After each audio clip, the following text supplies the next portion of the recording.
So one of the biggest errors that I've made myself in my own flow building and that I've seen other people make has to do with creating records. And so I have a flow up here on the screen. This is a really simple flow. What this does is, as the name implies, it runs on the account record. So if we just look at this record trigger start element, you'll see that the object is account, and this is just running when a record is created. And so every time an account is created, this flow runs and will create an opportunity. And we have our create records here. The error is inside the create opportunity. So I'm going to click that open. And you can see that it's a pretty simple setup. We're only mapping 4 or 5 fields here. But one of these fields will cause a problem if we ever move environments. And I want you to take a second and think about what field that is.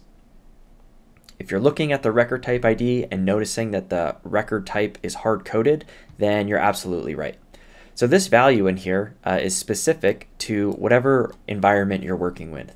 And typically, if you're building a new record type in a particular environment, that ID will be unique to the sandbox or the whatever you're working in. And if you move your flow to another environment, this record type ID will no longer exist. And so the way to fix this problem is to query for the record type.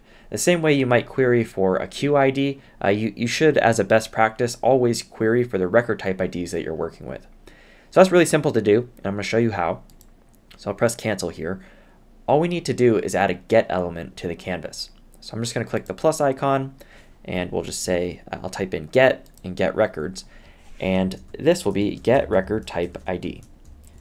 And this is something that good developers will always do when they're writing code. So we're kind of just borrowing that practice and moving it into the flow builder. Now the record or the object that we're going to query for, you can search by just typing in record type. And you see that we have an option here called record type. And so what this represents is all the different record types that exist inside Salesforce. So we'll click that. And then we need to define the conditions for our record type. And so the first field that's available on this record type object that we would probably want to pick is the object that the record type is associated with. So I'll scroll down, and you see kind of the second to last option here is the S object type. So I'll click that, and then what we can do is we can pick from one of the options here, which are all the available objects inside of Salesforce. So if I type in the word opportunity, you see that the pick list values narrow, and we have this opportunity option for our S object type. So I'll click that, and now what we've basically told the get element, hey, go find the record type where the record type is related to the opportunity, which is exactly what we want. There's a couple other fields that we need to fill in, so I will add in at least 2 here. The first one is that we want the record type to be active. So you can see that there's an is active checkbox here. I'll just click that, and then I'll just say true. And then the next one is a little bit trickier, but you need to pick either the developer name or the name of the record type. And so this is how we kind of dynamically query for the record type. What we're going to do is we're going to specify either the developer name or the name, whichever you prefer, and then we're going to type in the name of the record type. So for now, I will just pick the name here, and then I'm going to type in the word standard. And so I'm in a Trailhead environment right now, and I created a record type on the opportunity that's the standard record type. And so I'm going to press done.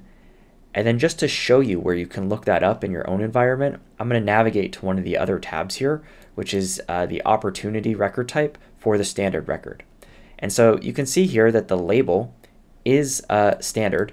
And so in the flow builder, the word name in the fields corresponds with the label, and the record type name corresponds with the developer name.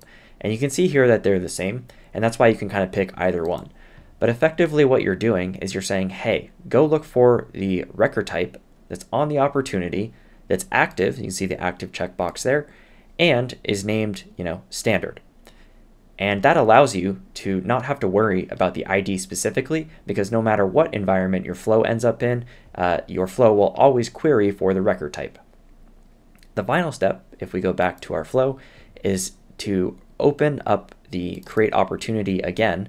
And rather than hard coding the value here, we can just delete this out and then we can reference our get records. And you can see that by using a get records, a record single variable was created for us. So I'll select that, and then all I need to do is just pick the ID field. So you can see ID, record type ID, and we'll just click that. And now, no matter what environment this flow moves to, it will always query for the record type called standard opportunity.